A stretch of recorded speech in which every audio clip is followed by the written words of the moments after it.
নসিব খান।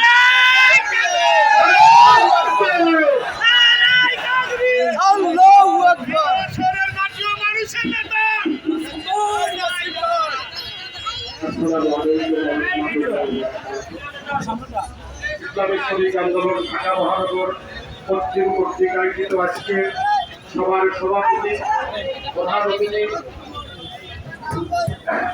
বন্দেবাড়ি বাসু আরো অন্য অন্য ব্যক্তিবৃন্দ সময় সংক্ষিপ্ত হওয়ার কারণে সবাই নাম বলতে পারলাম না। সামনে উপস্থিত আমার নেতা কর্মী ভাইরা, আপনারা জানেন শ্রমিকের অধিকার এবং শ্রমিকদের অধিকার আছে শ্রমিক দিবস। এখনো শ্রমিকদেরকে নিয়ে আমাদের আন্দোলন করতে হয়, এখনো আমাদের অধিকার নিয়ে আন্দোলন করতে হয়। বাংলাদেশ স্বাধীন হয়েছে 54 বছর। 54 বছরে আমরা যত সরকার দেখেছি, কোন সরকার যেরকম আঙ্গুল করে কলাগাছ হয়েছে, আমাদের ভাগ্যের পরিবর্তন আসে না।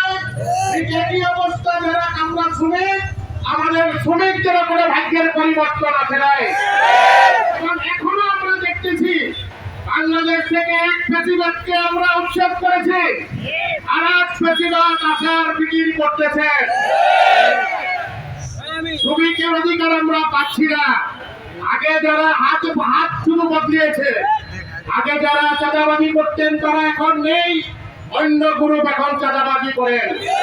আমরা এই চাঁদাবাজির হাত থেকে মুক্তি চাই। সাহেব চরমনাই ডাক দিয়েছে, সামনে আগামী নির্বাচন পেয়ার পক্ষ দিতে হবে। এইটাই আমাদের ঘোষণা, বিশ্বায়নের নির্দেশনা। এই নির্দেশনা আমরা বাস্তবায়ন করার জন্য চরমনাই বিশ্বায়নের নেতৃত্বে আমরা শ্রমিক আন্দোলন, ইসলামী আন্দোলন, যুব আন্দোলন, ছাত্র আন্দোলন আমরা সারা বাংলাদেশে ছড়িয়ে ছিটিয়ে করব। আমরা আগামী নির্বাচনে আমাদের ইসলামী আন্দোলন বাজার সংগঠন তাদের নেতৃত্বে যেই ধরনের নির্দেশনা আসবে, সেই নির্দেশনা মেনে আমরা ইনশাআল্লাহ ময়দানে থাকবো। বক্তৃতার বাড়াবো না, আমাদের এখন প্রধান অতিথি বক্তৃতা দিবেন।